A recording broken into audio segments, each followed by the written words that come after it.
Assalamualaikum warahmatullahi wabarakatuh. Baiklah, perkenalkan nama saya Nyayu Eka Puspitasari. Saya dari kelas Ganjil Sosiologi Indralaya angkatan 2018. Mata kuliah Pemetaan Sosial. Baiklah, di sini saya akan menjelaskan dan berbagi hasil review saya yang berjudul Engage Communities in Social Mapping. Nah, sebelum saya berbagi dan menjelaskan mengenai hasil review saya yang berjudul Engage Communities in Social Mapping tadi, saya akan memberitahukan terlebih dahulu bahwasanya di dalam bahan bacaan saya kali ini ada satu subjek yang menjadi subjek utama di dalam bahan bacaan ini. Nah, yakni bernama Tekponon Jikwago. Nah, baiklah, langsung saja ya, kita mulai dengan cara mengikut sertakan masyarakat di pemetaan sosial. Nah, tentunya apabila kalian melakukan pemetaan sosial dan ingin mengajak masyarakat untuk ikut serta di dalam pemetaan sosial yang akan kalian lakukan, itu memerlukan proses dan tahapan-tahapan yang tidak mudah. Nah, tentunya akan kita bahas di sini. Nah, melakukan komunitas sosial pemetaan latihan. Nah, di dalam melakukan komunitas sosial pemetaan latihan tentunya ada beberapa proses dan kita akan bahas di sini. Untuk sekilas prosesnya, untuk memulai diskusi dengan kelompok, kamu harus mendapatkan izin dari aparat desa administratif dan lokal untuk memulai diskusi dengan kelompok. Nah, langkah pertama yaitu memperkenalkan diri kepada aparat desa yang penting atau aparat desa yang kalian anggap berwenang nih di desa yang kalian lakukan pemetaan, seperti pemimpin desa, subproyek, atau wali kota setempat. Nah, apabila kalian sudah menemui aparat desa yang kalian anggap berwenang tersebut, kalian harus memperkenalkan diri kalian, siapa diri kalian, apa kepentingan kalian, agar mereka itu mengenal dan mengetahui maksud serta tujuan kalian datang di desa mereka. Seperti itu, agar juga mereka bisa memudahkan hal-hal yang kalian lakukan di desa tersebut.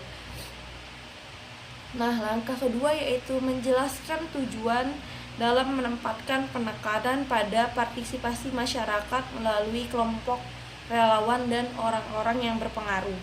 Nah, di langkah kedua ini kalian harus menjelaskan tujuan kalian.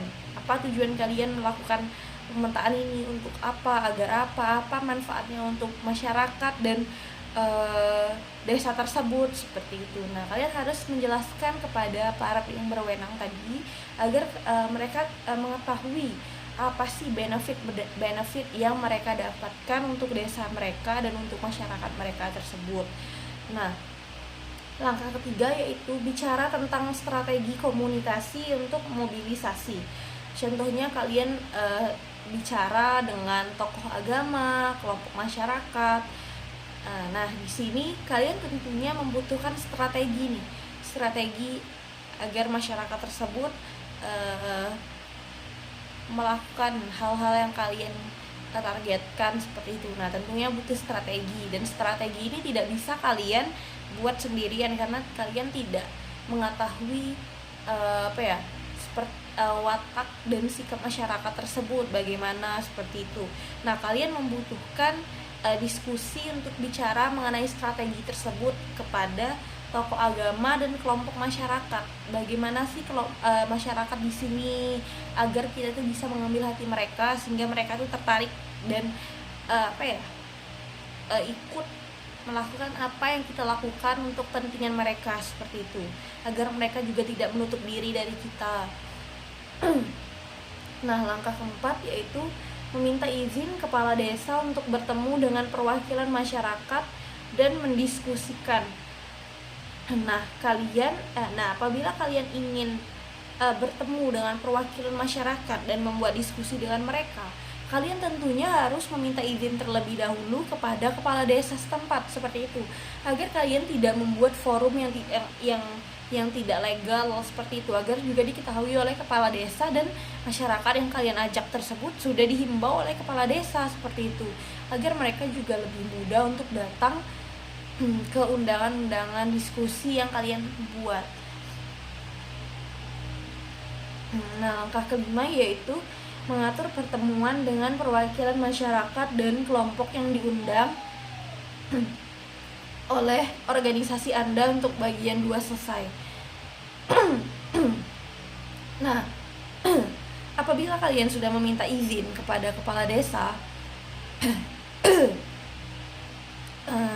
kalian sebaiknya mengatur pertemuan dengan perwakilan masyarakat tersebut, tanggal berapa, hari apa, jam berapa, agar mereka juga bisa menyesuaikan dengan kesibukan yang mereka punya, seperti itu. Langkah keenam, catat pertanyaan dan tanggapan sebelum berterima kasih kepada peserta untuk waktu dan usaha yang mereka berikan. Nah, sebelum kalian menutup sesi diskusi tadi, apabila ada masyarakat nih yang bertanya kepada kalian mengenai suatu hal dan masyarakat memberikan tanggapan mengenai diskusi yang kalian buat, seharusnya ada baiknya kalian mencatat pertanyaan dan tanggapan mereka seperti itu, agar kalian terkesan seperti berterima kasih atas waktu dan usaha yang mereka berikan untuk datang ke diskusi Anda. Jadi mereka itu merasa lebih dihargai oleh kalian, seperti itu. Nah, bagian kedua ini mengenai belajar tentang kelompok berpengaruh, identifikasi, uraian, dan analisis desa kelompok. Nah, apabila kalian ingin belajar tentang kelompok berpengaruh,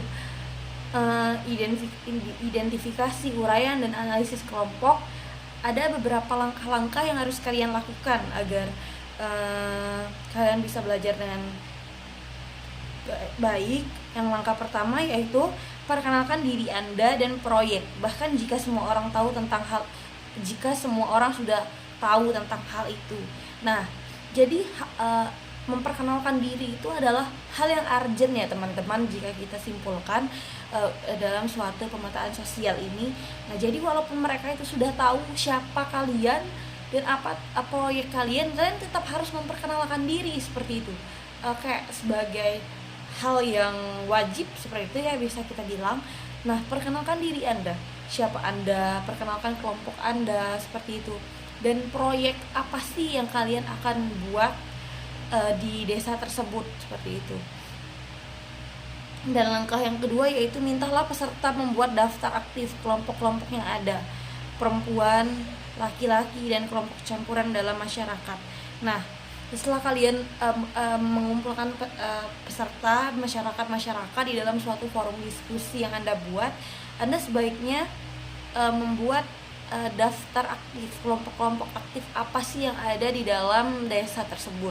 Langkah yang ketiga yaitu jelaskan kepada kelompok bahwa Anda akan menggunakan grid untuk menggambarkan dan membandingkan kelompok terdaftar. Tampilkan grid menulis nama-nama kelompok yang berbeda di baris atas. Nah, jelaskan dulu dalam hal ini kalian menggunakan grid untuk menggambarkan dan membandingkan kelompok tersebut.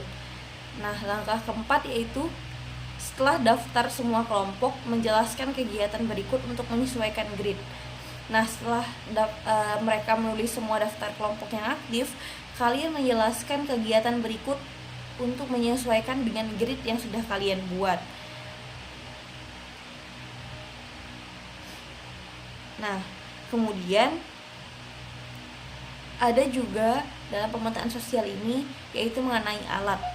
Nah, pemilihan dan kelompok orang berpengaruh dengan siapa untuk terlibat dalam kegiatan. Nah, bagian satu ini mengenai kelompok pemilihan dengan siapa proyek Anda ingin terlibat. Nah, kalian harus menentukan dulu nih proyek yang kalian buat di desa ini ingin terlibat dengan siapa. Nah, apabila kalian sudah menemukan dengan siapa nih ingin terlibat proyek ini, nah kalian harus menggunakan langkah-langkah berikut. Langkah pertama, mengidentifikasi sebagian besar kelompok berpengaruh. Kalian harus mengidentifikasi kelompok sebagian besar kelompok apa sih yang berpengaruh di sini, seperti itu. Langkah 2, identifikasi kelompok yang saling bertemu. Langkah ketiga, membuat pilihan akhir. Nah, yang bagian kedua yaitu rapat kelompok pemimpin dan kelompok anggota untuk mencari mereka keterlibatan dalam kegiatan dan untuk mengidentifikasi kelompok katalis untuk dilatih untuk menggunakan reflektif dialog bahan. Nah, apabila kalian sudah menggunakan langkah 1-3, kalian harus membuat rapat kelompok pemimpin dan kelompok anggota untuk mencari keterlibatan mereka dalam kegiatan ini. Langkah pertama itu introduksi atau memperkenalkan. Nah, sudah kita bahas tadi, memperkenalkan ini seperti hal-hal wajib yang perlu dilakukan. Memperkenalkan diri, proyek, kelompok Anda, dan lain sebagainya. Langkah kedua yaitu diskusi dengan anggota kelompok. Diskusikan apa yang ingin kalian bahas dan kalian ingin tahu di dalam kelompok tersebut. Langkah ketiga yaitu menentukan hubungan lain kelompok prosedur. Dan langkah keempat yaitu gunakan keterampilan Anda observasi. Nah, apabila Anda terampil dalam observasi, kalian gunakan keterampilan Anda tersebut di dalam diskusi tersebut. Nah, bagian ketiga yaitu identifikasi dan pemilihan orang berpengaruh untuk terlibat dalam kegiatan. Nah, di sini kalian harus mengidentifikasi dan pokoknya memilih orang-orang yang berpengaruh kalian anggap penting dan berpengaruh nih untuk terlibat dalam kegiatan kalian. Langkah keempat yaitu pertemuan dengan masyarakat dan orang berpengaruh. Apabila kalian sudah dapat orang yang berpengaruh tadi nih, nah kalian mengadakan pertemuan dengan masyarakat orang berpengaruh yang sudah kalian pilih tadi. Kayak ajak pertemuan, kalian bicarakan apa yang ingin kalian bicarakan, diskusikan. Nah, langkah kelima yaitu memvalidasi pilihan Anda dengan proyek start dengan masyarakat.